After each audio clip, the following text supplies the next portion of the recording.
Hi guys, so I just thought I'd quickly show you a video of me doing some makeup that I use in salon on a regular basis. So here I'm applying a little bit of moisturizer to my face, and that's just allowing everything to settle into my face correctly when I apply the rest of my makeup. So the first step in makeup is to take my Kat Von D Lock-It foundation in light 42.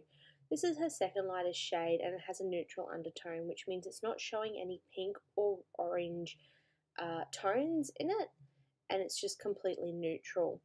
This is matched to the lightest part of my face and to the back of my hands and arms. So that's where it matches. So you will find that I probably look a little bit pale until the end, but once it's all fully completed, I do look quite a bit warmer. So after I've applied that and ensured it's on my problem areas like my cheeks and my nose, I move on to the next part of my cream application, and this is the Hourglass Vanish Stick in the colour Almond. This is just a really nice way of bronzing or contouring the face, is to use a vanish stick first. I use this, I take a buffing brush and I blend it into my face.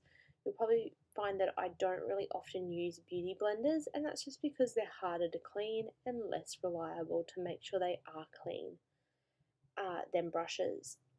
I then take my foundation brush and just diffuse that colour a little bit just because it was a bit too orange for my liking today.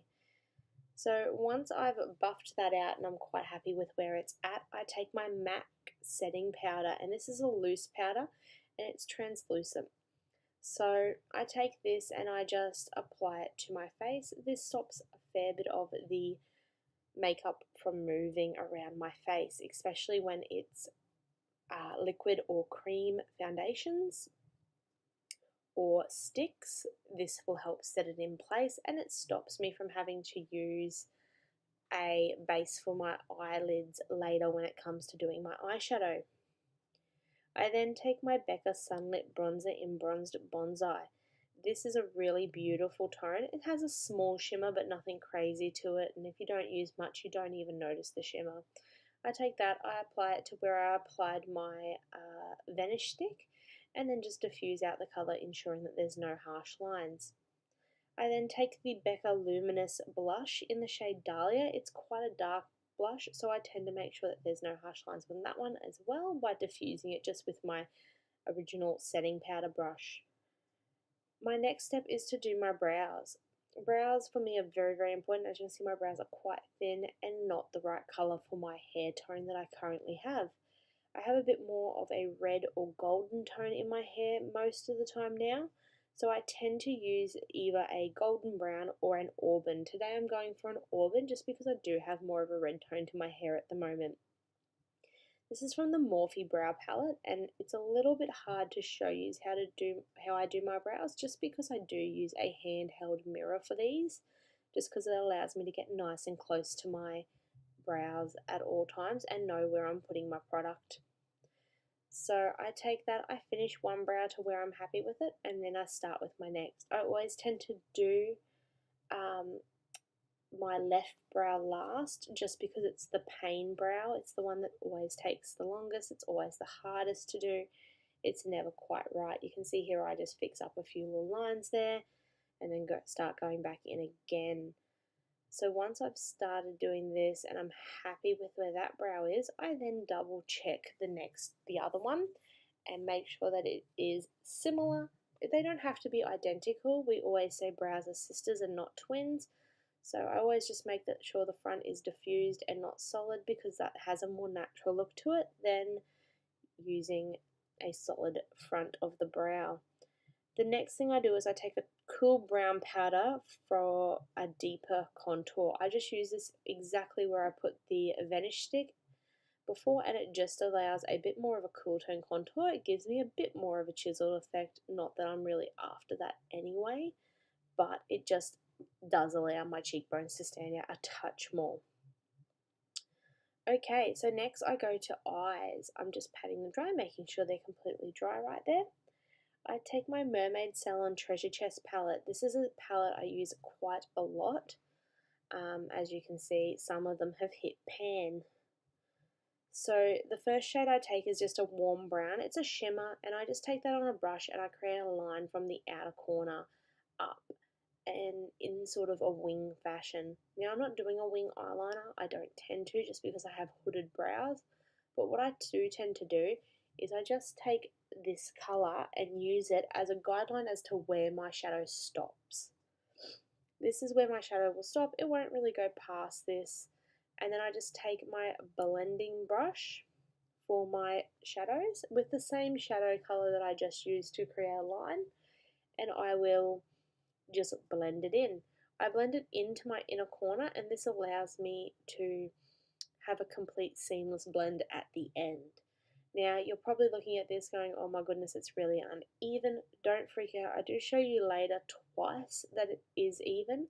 It's just the angle that the camera was on today shows up a little uneven due to the lighting in the salon. So I just take that, I keep blending and blending until I'm happy with where it's at, and I'll pull you guys up in just a second and show you when I think it's even. And that's mainly to show you and to check that it's even. I like to double check that things are even before I do them. But the next thing I do before I show you is I take a slightly warmer brown. It's still a shimmer, but it's a bit darker and a bit warmer. This just helps me deepen the crease of my shadow a little bit, just to give a bit of extra depth and a bit of extra oomph to the colour. Once again, I just blend for days here, allowing me to blend right in and make sure it is all really even and natural looking. And now I pick up this, and you can see here it's pretty even. Once again, there's slight differences between each side of the face, so you may find that it's not going to be 100% even. That's okay. So in this step, I just take a natural colour. This is just a natural colour that's really close to my natural skin tone or to the tone that I've got on my skin at the moment. It diffuses the edges and makes sure they blend. I then pick up my Too Faced Chocolate Bar palette and I take the colour Marzipan. I apply this to my inner corner of my eye. This is a really pretty shade, but then I find it's not putting down just enough pigment for me, so I spray a little bit of Studio Fix spray on my brush, dip back into the Marzipan, and bam, there is a bit more colour to my application now. And that's always a really good tip if you're using a shimmer and you need to have a bit more colour show up. Just apply a little bit of setting spray or water to your brush and that will allow that to happen. It'll show up a bit more pigment. I then blend the edges of that out, make sure it blends with my outer corners. Then I change my brush ever so slightly to a tapered brush and use the colour Champagne Truffle as a brow highlight. It's a really pretty pink tone, it's gorgeous, it's perfect the way it is. I just use that under my brows. I then take the darker of the two browns that I used on my eyes and I use it as a drop shadow. A drop shadow is just what it sounds like. It looks like you've dropped a bit of shadow under the eyes, and it's just a nice way to align the eyes without putting eyeliner on and bring the underneath of the eye into the look. I then reach for my Benefit mascara, which is the Bad Girl Bang mascara, and I apply this to my top lashes. This just allows them to be darkened again because they've had all that powder dropped on them and whatnot. Now, for an everyday look, I don't use lashes. I don't like the way they feel on me. They make my eyes water really bad. They don't tend to last more than a couple of hours. So I just do that quickly. My next step is to take the Tarte lip paint in the colour Front Row. This is a really nice colour. It's a really natural shade. It doesn't look too dramatic. And I just take this. It is a matte drying lipstick, so it takes quite a while to dry down and for me to see how it sets, and it does last nearly the whole day. Next is my Unicorn Dust highlighter in the shade Rose Gold. I pop that on the tops of my cheekbones, on my nose, and a little bit across the Cupid's bow, but not too much. I'll pull out my hair, zhoosh my curl a little bit, and make it look nice. See me here, I start a braid and then notice that I don't have a bobby pin to secure it. So I'll search for the bobby pin. I find it. All is well, I continue braiding. This is a rope or a twist braid. It's very easy to do. You just twist the hair back and then pin in the opposite direction. Now this is that MAC Studio Fix spray that I was using earlier. Spray it on my face, it sets all the foundation in place, and here you go. This is the finished look.